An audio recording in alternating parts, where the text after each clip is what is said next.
Cher Monsieur le ministre de la Ville, François Micha, cher Monsieur l'ambassadeur de France en Côte d'Ivoire, chers collègues, membres de la presse, mesdames et messieurs, je suis Stéphanie Rivoal, ambassadrice et secrétaire générale du sommet Afrique-France 2020. Précédemment, j'étais ambassadrice de France en Ouganda et dans des vies antérieures, j'ai eu le grand bonheur et le plaisir de visiter un bon nombre de pays africains, que ce soit d'Afrique du Nord, d'Afrique de l'Ouest, d'Afrique de l'Est et d'Afrique australe. Ce sommet qui se prépare et qui va se tenir à Bordeaux les 4, 5 et 6 juin 2020 doit se construire avec les Africains. Lorsque j'ai rencontré le ministre Amicia à Paris, il y a quelques mois déjà, nous avons discuté du processus qui allait nous mener à ce sommet et des jalons que nous allons poser ensemble pour arriver le mi-juin équipés, préparés pour discuter de ville durable. Il a proposé à cette occasion une sorte de pré-sommet, une rencontre entre Africains et Français pour débattre des enjeux de la ville durable, poser les problèmes et les solutions potentielles sur la table afin que lors du sommet, nous puissions avancer ensemble. Durant les derniers mois, j'ai donc visité un bon nombre de pays africains moi-même ou mes collègues afin de discuter avec toutes les parties prenantes de ce sommet Ville durable. Nous avons bien sûr les ministres, les autorités nationales, les autorités locales, les maires de villes, qu'elles soient grandes ou petites, les membres de la société civile, mais également les entreprises privées. Après toutes ces consultations, nous avons proposé un dispositif dans lequel nous allons ensuite débattre des enjeux de la ville durable. Ce dispositif, j'aimerais vous le décrire maintenant. Les 4, 5 et 6 juin vont se tenir à Bordeaux un sommet de chefs d'État, mais cette version sera particulièrement inclusive.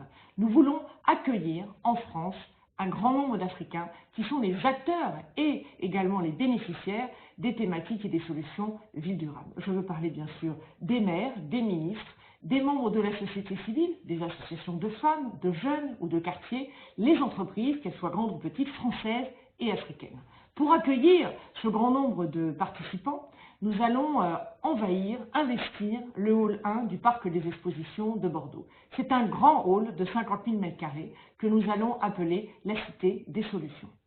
La Cité des Solutions pour que dans ces 3 jours, tous ces membres et ces parties prenantes, et je n'oublie pas bien sûr les financeurs, que ce soit du développement, les financeurs privés ou les financeurs à l'export, puissent ensemble bâtir des projets, les financer, les mener à bien pour changer la vie des citadins. 7 quartiers dans cette Cité des Solutions, des quartiers qui sont comme des objectifs que nous allons nous donner pour améliorer le quotidien, la vie de tous les jours des gens qui vivent dans les villes, que ce soit les capitales, les villes intermédiaires et les villages. Le premier quartier, accéder aux services essentiels. Nous parlons là bien sûr de l'eau, de l'énergie, des déchets. Un autre grand quartier, celui de la mobilité. Après avoir visité de nombreuses villes, j'ai pu constater que nous avons tous, même en France, que ce soit à Lagos, à Paris, au Caire, à Dakar, à Abidjan, à Nairobi et à Johannesburg, des problèmes de déplacement en ville. C'est autant de temps et d'énergie et de valeur ajoutée qui sont perdus dans les embouteillages. Les solutions de mobilité sont nombreuses et notamment de mobilité verte. Nous en débattrons dans ce quartier. Un autre quartier, c'est vivre dans la ville. Comment se loger de manière abordable? Comment avoir accès également à la culture, à l'éducation, à la santé, au sport? Comment accueillir dans la ville un lien social qui se renforce? Un autre quartier, nourrir les villes et consommer durable. Ce lien entre le rural et l'urbain passe au travers de l'alimentation et de la consommation. Les filières courtes, les agriculteurs africains peuvent nourrir les villes, ce sera finalement à l'avantage des agriculteurs et des citadins. Les mêmes choses s'appliquent en France avec une production plus locale et donc plus vertueuse pour l'environnement. Un autre quartier sera construire et embellir la ville. Nous allons parler d'architecture, d'urbanisme, mais aussi de beauté. Beauté dans la ville, d'art urbain, de préservation du patrimoine, qui finalement est aussi cela qui stimule le tourisme. Un autre est celui du numérique, de la connexion digitale. Nous voyons bien, et l'Afrique est leader sur ces sujets, que le digital répond à un grand nombre de préoccupations et véritablement change le quotidien des gens, que ce soit pour la mobilité, mais aussi des compteurs intelligents qui réduisent par exemple les consommations d'eau et d'électricité, les mesures, et puis par exemple aussi identifient les pertes et permettent dans cet objectif de réduire énormément la consommation. Le dernier, qui n'est pas le moindre et sans doute le plus important pour nos amis africains, mais aussi pour les îles françaises, c'est la question du financement. Comment financer des projets au travers de tous ces quartiers? Nous allons donc inviter dans ce pôle des financements tous les financeurs du développement, les financeurs privés, les financeurs en capital également de tous les pays du monde. Nous allons également avoir un volet conseil, comment structurer ces projets, comment les faire avancer. Souvent, il y a de bons projets, de bonnes idées, mais qui n'avancent pas assez vite. Et les financeurs ont besoin de décaisser et que ces projets se réalisent pour les citadins. Comme vous le voyez, tout un programme dans cette cité des solutions, 7 quartiers qui ne sont pas au sujet des sociétés ou au sujet des régions, mais vraiment sur les thématiques qui concernent tous les citadins de France et d'Afrique.